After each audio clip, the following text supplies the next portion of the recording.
Welcome back to this special episode on Budget 2015. I'm now joined by the Chairman of Maruti, R.C. Bhargav, the President of CII and Chairman of DCM Shriram Limited, Ajay Shriram, the Chairman of Expro India and Digjam Limited, Siddharth Birla, the India Chairman of HSBC Bank, Naina Lal Kidwai, and the Chairman of the Business Standard, T.N. Nainan. Mr. Nainan, let me start with you. The Finance Minister has decided, in fact, that the fiscal deficit target for next year will not be the 3.6 laid down by the FRBM target guidelines, but 3.9. And the final target of 3.0 has been postponed by a year to 17-18, 1 year later than it's meant to be. In the circumstances that he faces in the country, was he wise to do this? Or does he now run the risk of an adverse response from the rating agencies and possibly a threatened downgrade? Karan, I think we must recognize that there are always trade-offs to whatever you do. The Finance Minister has chosen to fund public investment and therefore kept the deficit higher than 3.6, which is fine. But you must recognize that in the process, you postpone the reduction of interest rates because the government's borrowing program gets bigger, therefore interest rates stay higher, and that comes in the way of private investment. And private investment is much the bigger part of the total investment cake in the country. So has he done the wrong thing? No, I'm not saying it's wrong. The argument has been that private sector is not investing, therefore government is investing. This is the argument. Now he's making it more difficult for private sector to invest. No, so yeah, so you know, there are costs and benefits, and there is a trade-off, and one must be aware of that trade-off. Picking up on the point that you've just heard, Ajay Shriram, what the Finance Minister has done is to put an awful lot of money, at least theoretically on paper, into infrastructure. 70,000 crore to be spent additionally this year by the government itself. Another 20,000 possibly going up by 5,000 more in the National Investment Infrastructure Fund. Then there's tax-free infrastructure bonds. The whole PPP system is to be revisited with the sovereign bearing the major part of the risk, corporatization of minor ports, 5 mega projects in the power sector. As President of CII, do you believe this is a significant boost to infrastructure that was something you were wanting and calling for, and that he's actually done what you wanted? Absolutely. I think the focus which the Finance Minister has given on infrastructure and looking at ways of raising funds, for instance, like you mentioned, you know, putting aside funds from the government is a direction everyone does. But I think looking at some bonds, investment bonds, utilizing gold, monetizing that, raising funds on that account, I think these are things which are out of the box. These are things which are, you know, not in the normal course of business. And I think the other side which is positive is looking at public sector, looking at investments in a big way and working towards creating a solid base and foundation for achieving the Make in India plan, which is the major thrust and drive of the government. So I think it's an inclusive budget, forward-looking budget, corporates and for the common man. I think it's for both. When you were last with me, Mr. Bhargav, one of the things that you stressed on, and you said this with specific reference to the things that need to be done to improve the manufacturing environment of this country, was ease of business. Sure.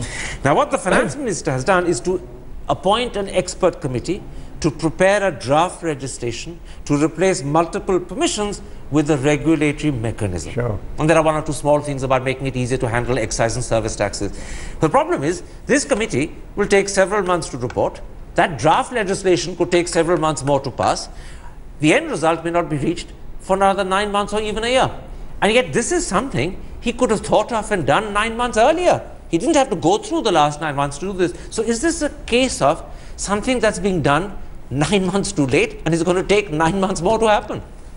Yeah, but at least hopefully it'll get done, because till now nobody had ever thought on the lines of getting guys to do the job according to guidelines and rules and then only hauling them up if somebody is actually violating those. So this is a good thing and you forgive him for the fact that he's thought of it a bit late? I think it takes bureaucracy also to come up with these ideas. It takes a little time for it all to be accepted that we'll do it like this, because there'll be lots of objections and Except dangers ease and of business was something he was aware of and spoke about when he was leader of the opposition in the Rajya Sabha. Could he not have devised this proposal in July? You know, originally about all the talk we had heard till now, Karan, was about single window clearances, reducing a lot of laws, making it simple to get clearances. This is the first time I've heard this kind of proposal that You will start business according to guidelines, and then we'll haul you up only if you violate them. Now, something, Mr. Birla, that the Finance Minister has done, which has been very warmly received by industry, is the decision, or the announcement at any rate, that corporate tax will come down from the present 30% to 25%, but it won't start happening till next year, and it will take 4 years before it's actually completed. And when asked, he said the reason it was happening in this slow, staggered way is he didn't want to take industry by surprise. But I put it to you, this is the sort of surprise industry likes. They don't have to be forewarned about it. So do you think he should have done it immediately rather than stagger it? No, Karan, I think the euphoria over the reduction in corporate tax is overdone. And that is why it's causing people to say that this is the pro-corporate budget, when it is really an equitable budget to all constituencies. You see, he anchored first by saying that the effective tax that is paid by the Indian corporate sector is about 23% if one takes into account the exemptions. And therefore, and the second benchmark that he used was global rates to align our policies globally. And therefore, he picked this number of 25%, which is well in consonance with what's happening in the world. And at the same time, he will bring the tax down and reduce the exemptions. But my question is, can I interrupt? My question, Mr. Birla, is not why he picked 25%, but really my question is, why is he taking 4 years to reach it? Why not do it immediately and give that incentive to industry now? His answer to that was he didn't want industry to be taken by surprise. And I put it to you, this is the sort of surprise people like and welcome. Yes, I would agree with you. I would agree with you, but certainly if he's going to very scientifically do away with the exemptions, he might need more time. I mean, we'll all be pleasantly surprised if he does it in 2 years instead of the 4 that he has indicated today. But certainly he's not going to start tomorrow morning, and I think let him start getting his GST revenues at the end of this year or at the beginning of next year. So once the finances on the revenue side are robust for the government, that's the time when they should start tinkering with the direct taxes for the corporate sector. You wanted to come in? I don't think he could afford to cut corporate taxes by 5% straight away and still meet his fiscal deficit targets and all his other expenditures. So the surprise part, I think, related, what I understood, was to the withdrawal of exemptions. He didn't want the companies to be taken by surprise that suddenly some exemptions which they had planned for just disappeared without any notice. Except that they wouldn't have minded so much because they'd have got the 5% cut, reduction. But 5% cut is not feasible. Taking this point that I'm making and looking at how often it's been repeated in the budget, you get the feeling that much of this budget is like, how should I put it, a post-dated check. After all, corporate tax, it's not going to happen for 4 years more. Ease of doing business, not until that committee gives its report and then the legislation happens, and that could take a year. Rationalization of subsidies, he promised it last year. The Bimal Jalan committee has given its interim report. He promised he would act on it. He hasn't. All he's done is to repeat his promise to rationalize subsidies. So once again, he's just making a promise, repeating an earlier promise. And that's also true of bankruptcy law. It's true of contract enforcement. It's true of the direct tax regime. Do you get the feeling that a lot of the promise is actually a post-dated check for delivery sometime in the future? A lot of it is exactly that, and in the case of the legislation in particular, we don't quite know whether it will go through, because there is the whole problem of the Rajya Sabha and what it might do. So we don't know if the legislation will actually pass or whether it will get blocked. I do think that certainly on what you were discussing before, which is the cut in corporate tax rates, I don't see what the problem was in starting the process this year instead of waiting till next year. You can do it over 4 or 5 years, it makes sense. Because, but start now. But start now, because companies have to make adjustments, and I think you could have started this year. Something that's attracted a lot of attention in the media is the announcement that he will come up with a comprehensive new law to tackle what he calls the problem of black money, with rigorous imprisonment for concealment, rigorous imprisonment for non-filing of taxes. Do you get the feeling that this could verge into a new form of tax terrorism, harassment and terror by the back door, or do you welcome it? I think, Karan, it's time that we tackle this whole issue of black money, in that it has sat out there outside the system, in India, offshore, and we really do want it in the economy. So anything that brings it back in is good, and nothing we do is enough, because there's so much to do in this space. So it's a great move. I thought you were going to actually ask me about the fiscal deficit, given that we had a conversation where there were But we discussed it before you joined us. I didn't ask you because you were late joining us, and I've already discussed that issue with Nainan, and I don't want to go back to it because the audience will be bored. So that's why I'm asking you a different question. Had you been on time, I would have asked you that. Yeah. Great. Well, let me just tell you that I'm delighted that the fisc is where it is at the 3.9, as you can well believe. Okay. Let me bring in Ajay Sriram. And Ajay Sriram, let me put that same point about black money to you. As president of CII, you must have noticed that many of your colleagues at the Confederation have actually expressed concern. They fear that this could lead to some form of harassment. They fear that this could lead to some form of tax terrorism by the back door. They fear the return of FERA by another name. Do you share those concerns, or is it impolitic of you to say so in public? No, I'm not aware of anyone being apprehensive of this law. We've talked about it. We genuinely feel it is a very desirable direction.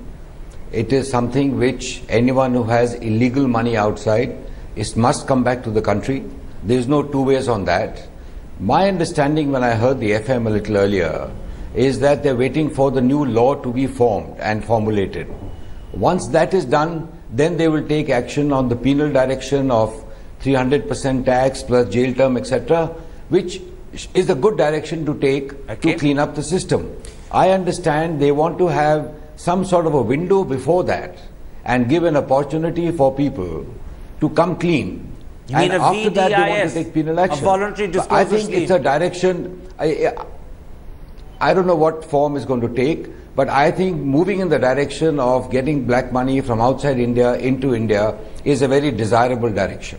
Let's come, Mr. Nainan, to two things that intrigued me about the budget, because they raise possibilities which he hasn't spelled out at all. The first is this comprehensive bankruptcy law. Does it amount to some sort of exit policy without saying so? Does it have some sort of possibility of labor law reform like Rajasthan's done attached to it, which he hasn't talked about? What does it amount to if it doesn't have those two? Karan, I think you have to recognize that banks find it difficult to enforce getting their money back. There are laws like Sarfezi, but the fact is that a lot of bank loans are now stuck, and you can't really get your way out of that. So a proper bankruptcy law would make it easier for you to get your money back by forcing bankruptcy on a company if it can't pay. But will it also then give that permission to companies to exit out of ventures that are loss-making? Well, if it's bankrupt, I don't want to take names, but we all know the names of companies that have huge debts piled up. They're in no position to repay. The banks can't get back their money, and yet they somehow manage to keep functioning in some form or the other. You have to have a proper bankruptcy law, quick, effective action to cut the... As a chairman of a major manufacturing company, how do you read the bankruptcy law? Do you think it has somewhere in it a hint of an exit policy? Possibly, but you know, the existing law, the BIFR, has been so misused by people not to repay money to anybody by just making an application to the BIFR and then gets stuck there for years and years and years. I think what he's talking about is a law very similar to what is in other Western countries about restructuring companies which have gone bankrupt. If somebody is going to restructure it, the owner loses the asset, loses whatever value he thinks he can get out of it, only gets a little bit of it. I think that's the right thing to do. Now, Mr. Birla, something else that intrigues me is the very high figure in the budget for disinvestment. It's, I believe, 69,000 crore, considerably higher than any finance minister has been able to achieve in any of the years up till now. And in interviews, Mr. Jayant Sinha, the Minister of State, has indicated that he's not ruling out strategic sales of loss-making companies. How do you respond to both that figure of 69,000 as well as the possibility of strategic sale of loss-making PSUs? Well, 69,000, obviously they must have done their arithmetic, and it is a function of the market and the valuations that you can get. So let us take that figure at face value. And in today's market, which has really run up over the last 2 or 3 years, or particularly over the last 2 years, these valuations are possible. On the strategic sale of loss-making units, I think it's a very welcome step because, you know, in these various discussions and maybe media also carried some discussions, we don't want to take a company to such a level that it doesn't have any buyers or no economic value in rejuvenating it anymore. So one has to find a point of time at which it can still be rejuvenated and still yield value for the nation, whether by coming into government coffers or whether by protecting jobs, whether by this thing. So I think it's a welcome step if they take a strategic sale of loss-making units. You want to come in on this point? Karan, I just want to say that the budget documents have a specific provision of 28,000 odd crores for strategic disinvestment.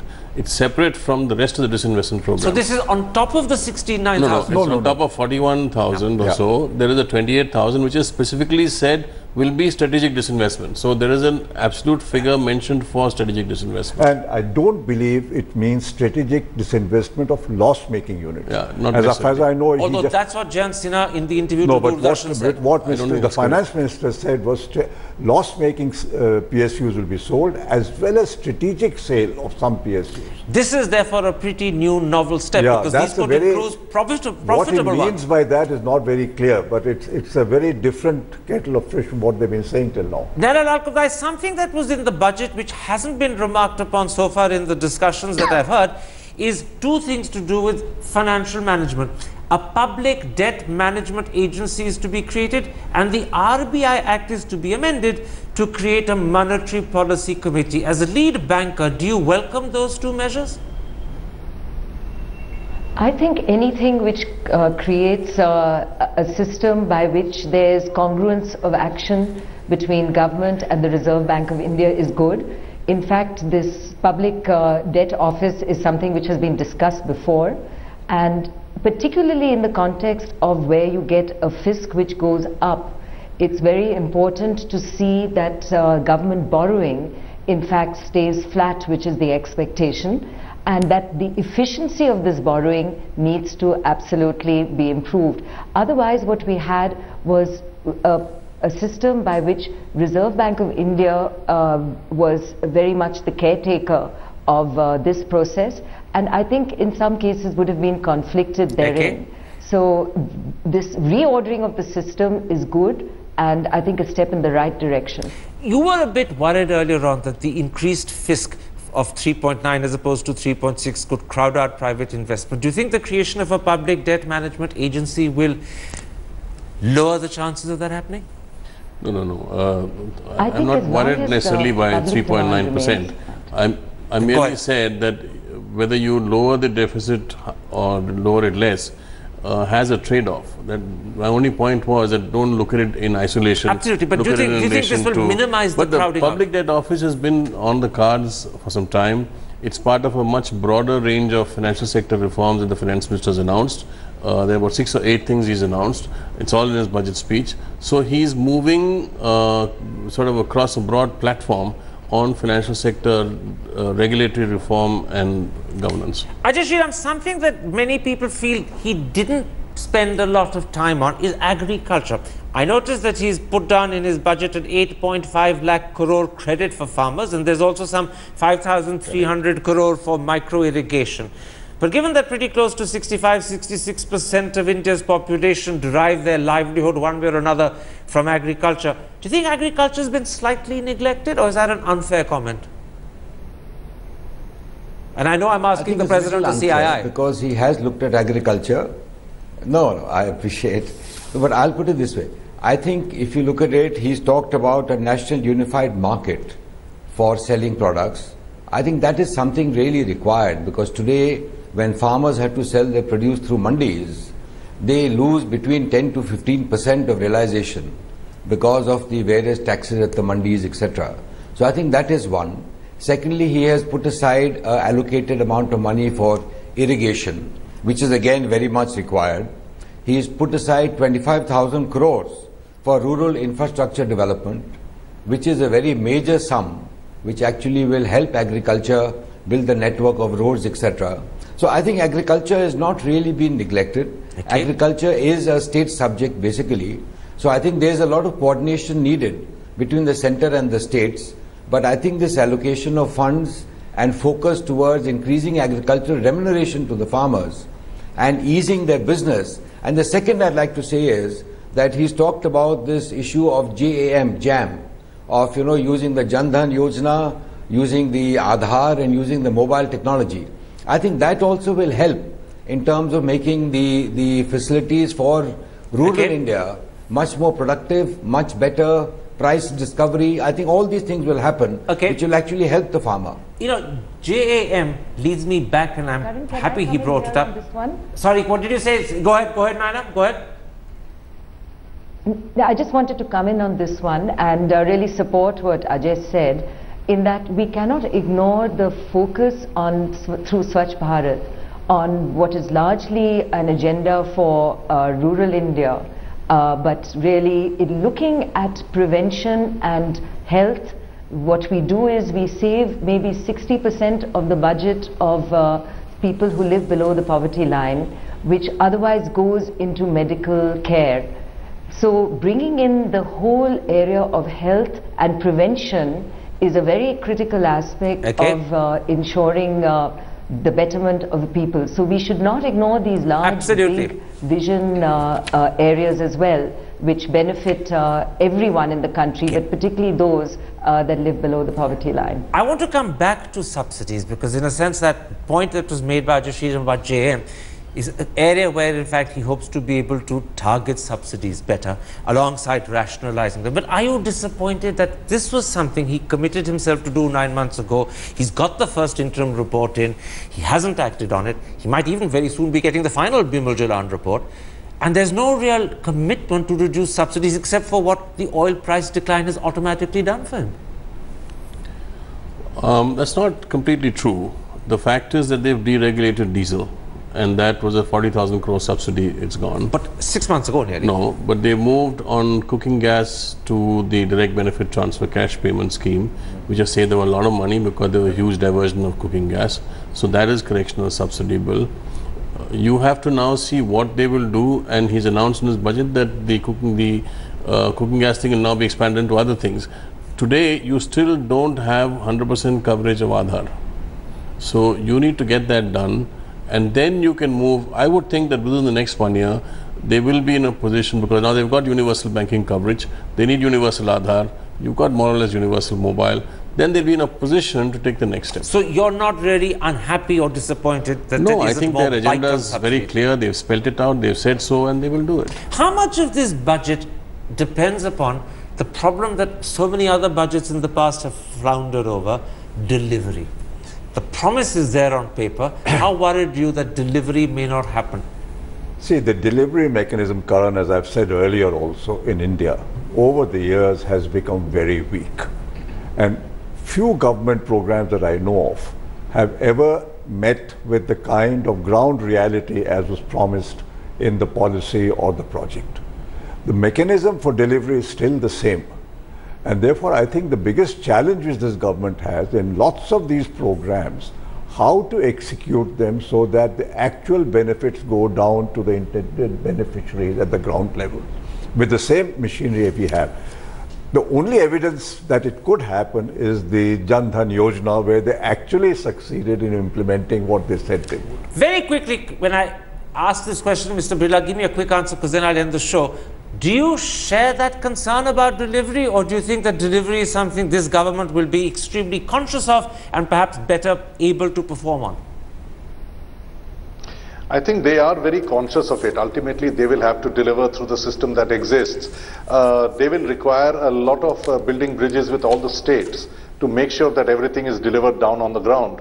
But I think with the kind of, if I may use the word, management attention that is being given to implementation, I think we will see some robust structures evolve. All right. Therefore, my concern there is limited. All right. My thanks to all my guests for joining me. My apologies to Naina Lal Kidwai that we weren't able to patch her up earlier.